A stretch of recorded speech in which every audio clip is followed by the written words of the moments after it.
দীঘা থেকে সরাসরি মেছুয়া বাজারে গেলেন মুখ্যমন্ত্রী মমতা বন্দ্যোপাধ্যায়। মেছুয়া বাজারে ভয়াবহ আগুনে 15 জনের মৃত্যু হয়েছে, আর সেই হোটেলে বেনিয়মই নিয়ম, পদে পদে বেনিয়ম, আর তাতেই মুখ্যমন্ত্রী ব্যাপক ক্ষুব্ধ।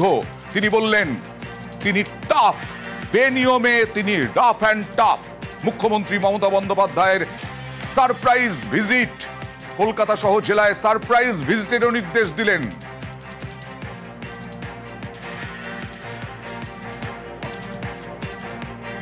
আমি দেখছি পাইপ আছে জল যাওয়ার ফায়ারে, কিন্তু পানিতে জল নেই।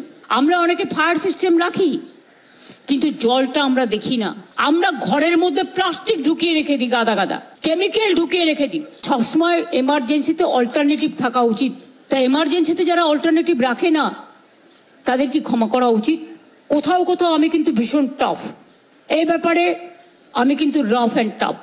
Either you have to listen to us, administration will give you all help, अगर आप नहीं सुनेंगे तो हम कामयाबी करेंगे। এই সারপ্রাইজ ভিজিটের কথা বলছিলাম, কলকাতা শুধু নয়, জেলায় জেলায় সারপ্রাইজ ভিজিটের নির্দেশ পুলিশ দমকলকে মুখ্যমন্ত্রী।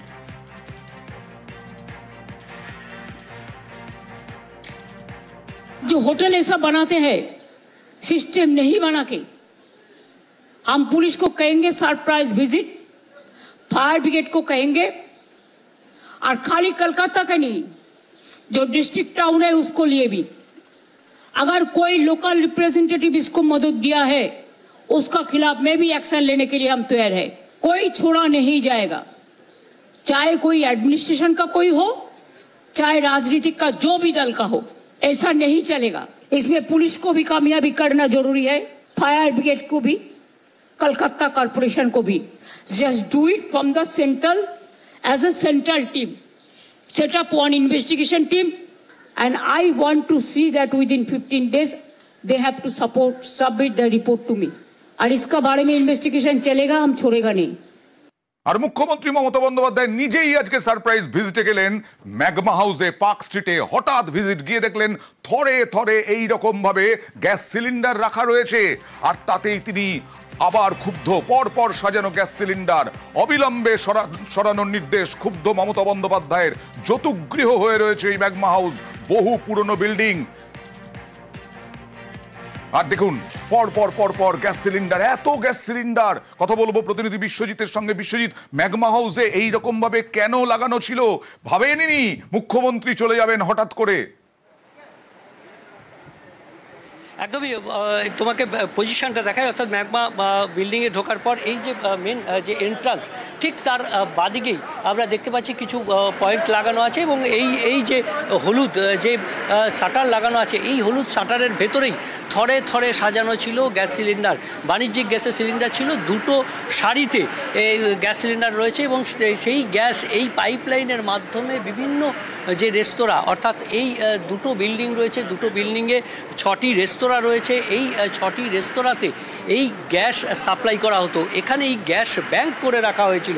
ঠিক দরজার আমরা দেখছি যে মেন এন্ট্রি, যেখানে মেন এন্ট্রি সেখানেই এই ধরনের পরপর গ্যাস ব্যাংক করে রাখা, অর্থাৎ থরে থরে গ্যাসের সিলিন্ডার সাজানো, গ্যাস ব্যাংক করা রয়েছে। মানে বলা যায় বিস্ফোরণের একেবারে যত রকম সামগ্রী সেইভাবে নিচে রাখা ছিল। এবার সরানো হলো কোথায় বিশ্বজিৎ? একদমই, পুলিশ আপাতত মুখ্যমন্ত্রীর ভিজিটের পর কলকাতা পুলিশ এই যে গ্যাস সিলিন্ডার রয়েছে সেই গ্যাস সিলিন্ডারগুলো সিজ করে নেওয়া হয়েছে, একটা এবং দুটো। আমরা যদি দেখি যে এই দুটো যে শাটার রয়েছে, এই দুটো শাটারের মধ্যেই এই গ্যাস সিলিন্ডারগুলো রাখা ছিল, এবং গ্যাস সিলিন্ডারগুলো আপাতত কলকাতা পুলিশ নিয়ে গেছে, সিজ করা হয়েছে, এবং এখানেই গ্যাস ব্যাংক করা যাবে কিনা সেটা নিয়ে কথা বলা হবে।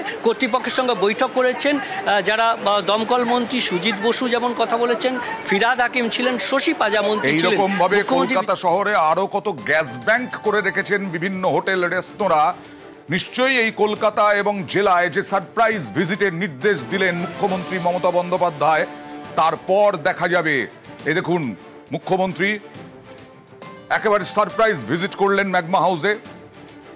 দুটো শাটার দেওয়া ঘরে এতগুলো গ্যাস সিলিন্ডার, এখান থেকে গ্যাস পাইপ দিয়ে বিভিন্ন রেস্তোরাঁয় নিয়ে যাওয়া হতো, সরবরাহ করা হতো, আর মুখ্যমন্ত্রীর নির্দেশে সরানো হলো।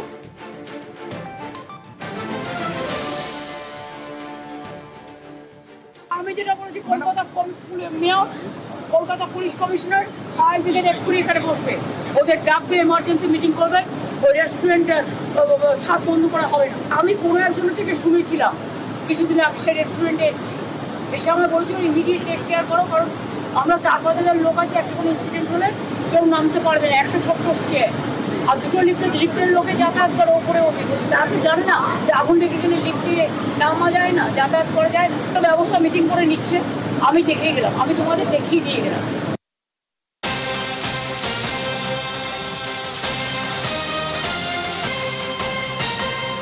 আর মেছুয়া বাজারে যে হোটেলে এই রকম ভয়াবহ আগুন, জ্যোতিগৃহ হোটেল যেখানে 15 জনের প্রাণ গেল, তার মালিককে গ্রেফতার করা সম্ভব হয়েছে। ম্যানেজারকে তো আগেই গ্রেফতার করা হয়েছিল। পুলিশের জালে হোটেল মালিক আকাশ চাওলা, জোড়াসাঁকো থানার পুলিশের জালে 2 অনিচ্ছাকৃত খুনের ধারায় মামলা রুজু। ম্যানেজার গৌরব কাপুরকেও এর আগে গ্রেফতার করা হয়। মঙ্গলবার মেছুয়ার হোটেলে বিধ্বংসী আগুন, মৃত্যু হয় দম বন্ধ হয়ে 15 জনের। কালো ধোঁয়ায় ঢেকে যায় গোটা বিল্ডিং, একতলা থেকে আগুন ছড়ায়। যা রণবীর কুমার বলেছিলেন, ফায়ারের ডিজি। ফায়ার সার্ভিস অ্যাক্টে মামলা রুজু করা হয়েছিল। আজ সকালে জোড়াসাঁকো থানা গ্রেফতার করেছে।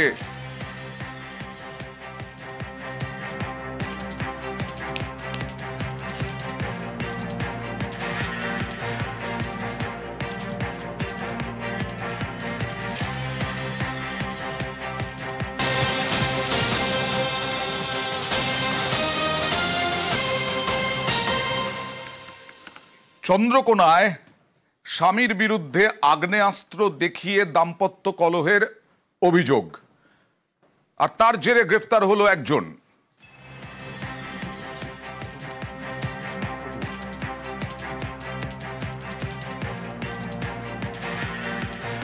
আগ্নেয়াস্ত্র দেখিয়ে স্ত্রীকে খুনের হুমকি, মারধর। দাম্পত্য কলহের জেরে স্ত্রীর ওপর অত্যাচারের জের।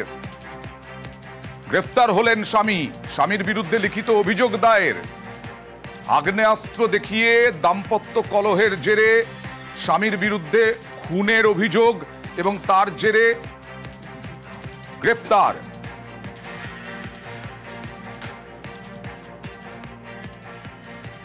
আমাদের অশান্তি হয়, ও আমাকে অশান্তি কেস করেছি, সবই করেছি, আগে কেসও আছে আমার একটা। একইভাবে মারধর হচ্ছে, সবাইকে মানে জানিয়ে রেখেছি আর কি। ঝগড়া হতে হতে আচমকা বন্দুকটি বার করে দিয়েছে, বার করে আমাকে মারতে হচ্ছিল। সে সময় বউ দিয়েছে ছাড়ি। স্বামীর নামে কমপ্লেন অভিযোগ করেছেন? আমি স্বামীর নামেও করবো, যে দোষী তার নামেও করবো। মানে বন্দুক উদ্ধার হয়েছে? বন্দুক উদ্ধার।